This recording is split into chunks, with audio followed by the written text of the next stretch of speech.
I'm standing here amid the crowd at Nashville Pride 2012, the gay pride event that's held every year here in my hometown.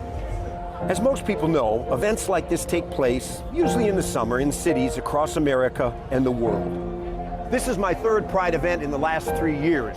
I and a team of friends have spent considerable time, effort, and money traveling, conducting interviews, researching and reading, all to try and understand one of the most remarkable and controversial sociological shifts in the Western world. I'm speaking, of course, of the growing acceptance, normalization, and even celebration of homosexuality, or, using the broader, more inclusive phrase, the lesbian, gay, bisexual, and transgender lifestyle. You will see a time in which we as a nation finally recognize relationships between two men or two women as just as real and admirable as relationships between a man and a woman.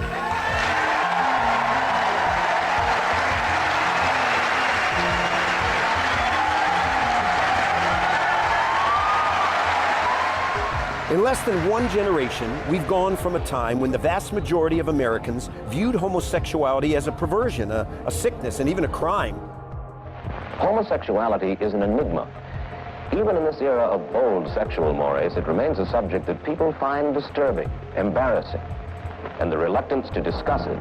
Yet there is a growing concern about homosexuals in society, about their increasing visibility. The quote, "love that did not dare speak its name," end quote, to a 2011 Gallup poll where not only did a majority of people no longer view homosexuality as bad, but were now fine with even allowing same-sex couples to marry. I'm Barbara Bush, and I'm a New Yorker for marriage equality.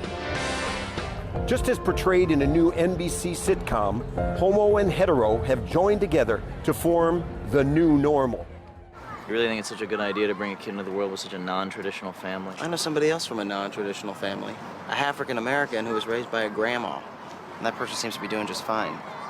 Oh yeah, Barack Obama. No, Mariah Carey. But your example works too. Look around. Your definition of traditional might need a refresh. Is all of this a good thing? The triumph of love, enlightenment, and knowledge over the forces of bigotry and ignorance? Does it represent a critical breakthrough as the wheels of justice and the civil rights movement grind on?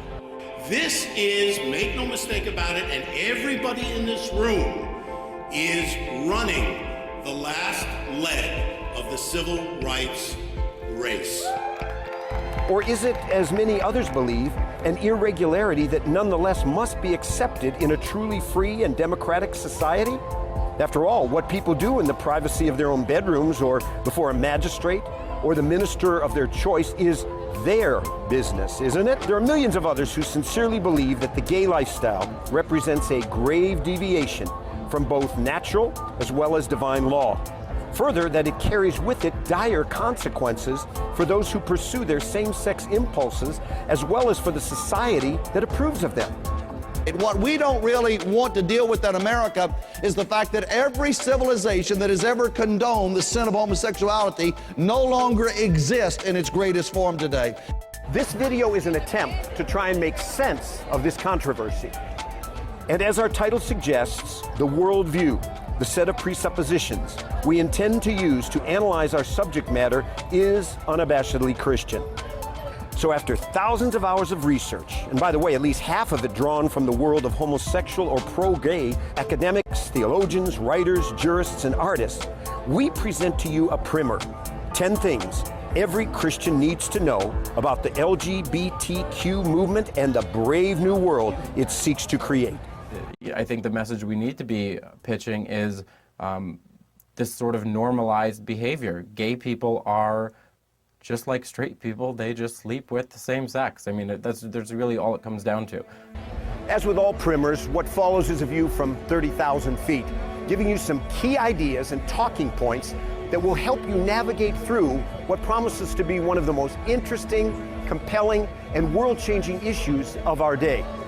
For those that are interested in a deeper understanding, each of the 10 sections will be followed with links to articles and books and videos that'll help you on your journey. I can almost guarantee that whatever side of this issue you're on, and whether you're a true follower of Jesus or not, you're about to be surprised. Christians, in particular, are going to find that this is an issue where we have far too often fallen short of God's best. As for those who are of a more secular, man-centered frame of mind, I hope you'll consider what follows as being not just for Christians. If there is a God, and Jesus is the Son, God incarnate, come to earth, then you're just as responsible to and can be just as blessed by the only truth that can set men free.